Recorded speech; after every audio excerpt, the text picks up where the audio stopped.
But after April, it will be officially started. Just as in Europe and America, everything is about playing by the rules. Even the carriers haven't figured out what exactly they need to send. What aspect do you think we need to remind our users about? From what we have seen, the main points that cannot match are sometimes the shipper just gives them a random ERI number, and they just randomly fill it in. You must manage both information flow and commercial flow simultaneously.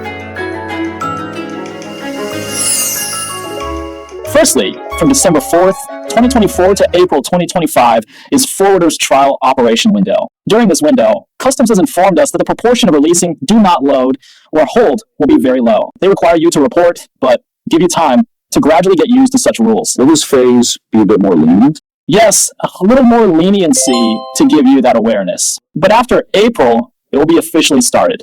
After May, it will be for railways and highways. What aspects do you think we need to remind our users about? Firstly, the EU has designed these rules quite complicatedly. Even the carriers haven't figured out what exactly they need to send. The rules are so complex.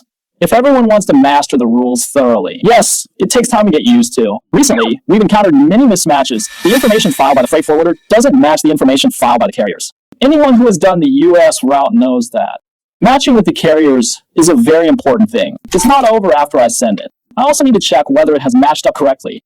We see many carriers merely sending notifications that state, MRN NO load. Actually, once you declare, there's an MRN number. We also maintain close communication with Customs. Our main observation on mismatches centers around first, reporting the wrong type. For instance, a forwarder's bill of lading was declared as a direct bill. Then when the forwarder also declared a forwarder's BL, the ship owner must allow his subordinate forwarder's declaration. That will cause failure to match. Another point is that currently, all carriers require the files to be submitted on the carrier's website, who will declare the HBL number. The carrier asks the forwarders to fill it in on a website themselves. When some freight forwarders are not clear about it, they just fill in randomly. They may fill in the consignee's information, or the shipper just gives them a random EORI number to fill in. In fact, who declares the HBL depends on whose EORI you fill in on the carrier's website.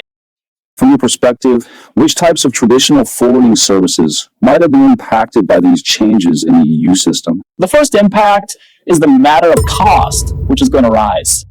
Previously, the carrier already charged an ENS fee. If the HBL also needs to be declared, an additional fee will be incurred. Does the carrier's charge overlap with the fee charged by the freight forwarder? No, it doesn't. One is MBL information, and the other is HBL information. It's equivalent to two declarations. Yes, ultimately the cost. The cost will be borne by the buyer, seller, shipper, and consignee. Yes, there will definitely be an increase in costs. Secondly, the previous practice of mixed or haphazard loading will no longer be acceptable. First of all, we need to inform the factories not to pack haphazardly. Try to fill the container with 1 or 2 SKUs and be clear about the number of pieces loaded. So there are now specific requirements for factory operations SOPs. You can't just pack any way you want. Previously, in our supply chain projects, those large forwarders in the US, they have very strict packing requirements. I believe these requirements will also drive China's domestic SOPs to be upgraded again, which is a good thing.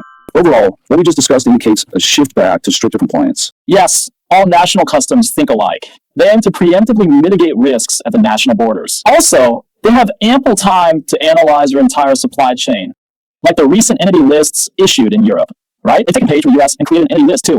They believe that only by firstly distinguishing who the real shippers and receivers are in all trade transactions and what specific parts the goods comprise, can they finally distinguish which enterprises to sanction and which types of goods might face higher tariffs.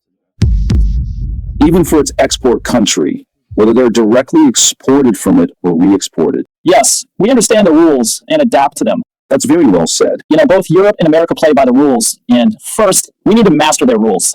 Then I adapt to their rules, and I could just play by their playbook.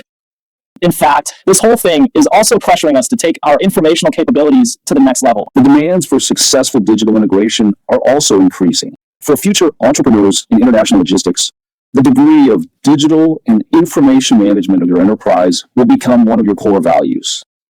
Information flow and business flow must proceed simultaneously. Lacking one, you won't make progress. I believe in the current WallTech system we are using, CargoWare, which contains rich data and features. The load of data is also increasing more and more. We often have clients asking whether it's possible to reduce the volume of data. Of course, the first thing is to be realistic. The reason we have these heavy data loads is due to business scenarios or strict compliance requirements. So we must adapt.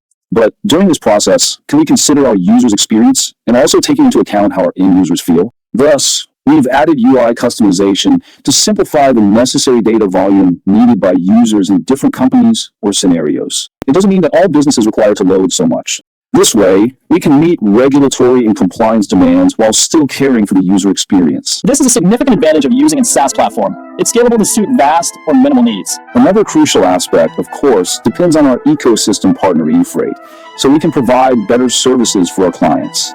This represents the most significant value of WallTech's entire ecosystem.